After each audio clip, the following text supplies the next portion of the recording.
குருவே துணை. நம் வாடிக்கையாளர்களுக்கும் நம் ஜோதிட ஆர்வலர்களுக்கும் வணக்கம்.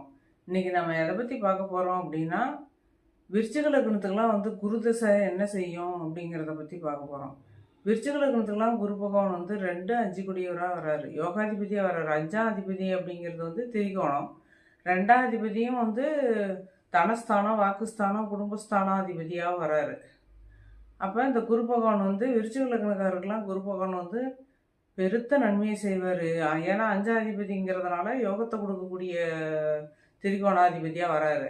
2ஆம் அதிபதிக்கும் அதிபதியாகவும் வர்றதுனால அவர் இதே 2ஆம் இடத்துலையோ அல்லது 5ஆம் இடத்துலையோ ஆட்சி பெற்று இருந்தார்னா அவர் என்னென்ன யோகத்தை கொடுக்கணுமோ அத்தனை யோகத்தையும் கொடுத்துருவார். ஒரு மனிதனுக்கு தேவையானது நிலபலன், வீடு, வாசல், குழந்தைகள், ஆண் குழந்தைகள். ஏன்னா குரு பகவான் 5ஆம் அதிபதியாகவும் வராரு இல்லையா. 5ஆம் இடத்துக்கு பூர்வ புண்ணியம், பூர்வீகம், புத்திரர்கள், இது அனைத்தும் 5ஆம் இடத்துல கிடைக்கும்.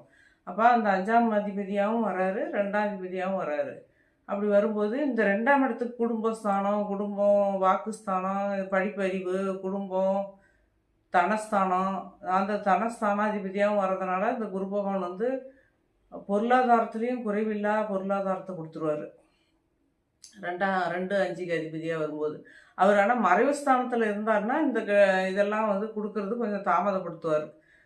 கெடுதல்கள் செய்யறதுக்கு வாய்ப்புகள் வரும். மறைவு ஸ்தானத்தில் 2, 5ஆம் அதிபதி மறையக்கூடாது. ஏன்னா 2ஆம் அதிபதி தனஸ்தான அதிபதி, பொருளாதாரத்தை கொடுக்கக்கூடியது. 5ஆம் அதிபதி பூர்வீகம், புத்தி, புத்திரர்களை கொடுக்க வேண்டியது. இதெல்லாம் கொடுக்க வேண்டிய குரு பகவான் விருச்சிக லக்னக்காரருக்கு மறைவு ஸ்தானத்தில் இருக்கக்கூடாது. நல்ல ஸ்தானத்தில் இருக்கணும். ஒன்று கேந்திரத்தில் இருக்கலாம்.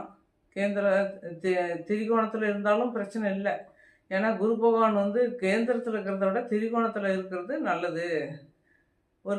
ஒரு திரிகோணாதிபதி ஒரு கேந்திரத்தில் இருக்கலாம், ஒரு கேந்திராதிபதி ஒரு திரிகோணத்தில் இருக்கலாம். அந்த மாதிரி இருந்தாருன்னா குரு பகவான் நல்ல பலனையே கொடுப்பாரு.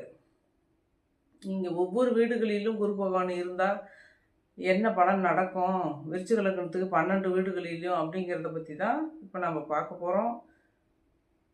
கீழே லிங்க்கு கொடுத்துருக்குறேன். லிங்கில் போய் பாருங்கள். வீடியோவில் ஒவ்வொரு வீடுகளிலையும் இருந்தால் என்ன பலன் நடக்கும் 12 வீடுகளிலுங்கிறத பற்றி தெரிஞ்சுக்கிங்க.